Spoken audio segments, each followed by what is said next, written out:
যোৰহাটত সংঘটিত হৈছে এক কৰুণ ঘটনা।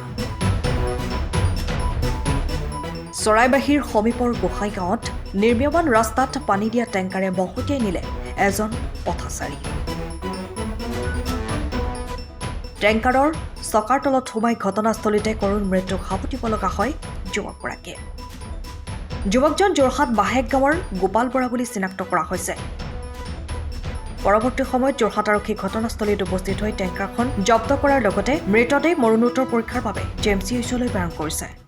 মানুহজনে বাইকখনক ষ্টাৰ্ট কৰি আছিলে, মানে ষ্টাৰ্ট হোৱা নাই, কিবা কাৰণত বন্ধ হৈ থাকিলে আৰু এই টেংকাৰখন পিছলৈ কৰি আহিছিলে পানী পেলাই তেতিয়া লাগিলে অলপমান আগলৈকে বাইকখনৰ সৈতে আনিলে মানুহজনক। মই তেতিয়া ওপৰৰ পৰা চাই পিনি চিঞৰিয়ে আছোঁ ড্ৰাইভাৰজনক যে ৰখিবলৈ।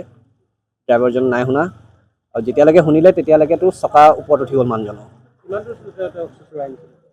বেছি নহয়, খুব বেছি 2-3 মিটাৰমান চুঁচাইছে বুলি ক'ব পাৰে। হয়, ষ্টাৰ্ট কৰি আছিলে, অলপমান মাজৰ ফালে আছিলে ৰাস্তাটো। হয়, গাড়ীখনো বেক কৰি আহি আছিলে। হয় হয়। ড্ৰাইভাৰজন যেতিয়া গম পালে তেতিয়া সেই পলাই দিলে সেইজন। মই তললৈ নামি আহিছোঁ মানে ড্ৰাইভাৰজনক মই দেখিছোঁ সেই পেট্ৰল পাম্পৰ ওচৰ পালেগৈ। হয় হয়, বেক কৰি আনি আছে, ওপৰৰ পৰা চিঞৰিছোঁ মই। তাৰপিছত যেতিয়ালৈকে শুনিছে ড্ৰাইভাৰে উঠি গুচি গ'ল গাড়ী। হয়, স্পটতে গৈছে চাগে, কাৰণ মই দেখিছোঁ যে পিছৰ চকাটো মূৰৰ ওপৰত উঠি গৈছে। তেতিয়া মূৰটো ফটা মাতটো শুনিছোঁ।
সময়ৰ খবৰ সময়ত পাবলৈ ফ'ল' কৰক টাইম অফ আছাম।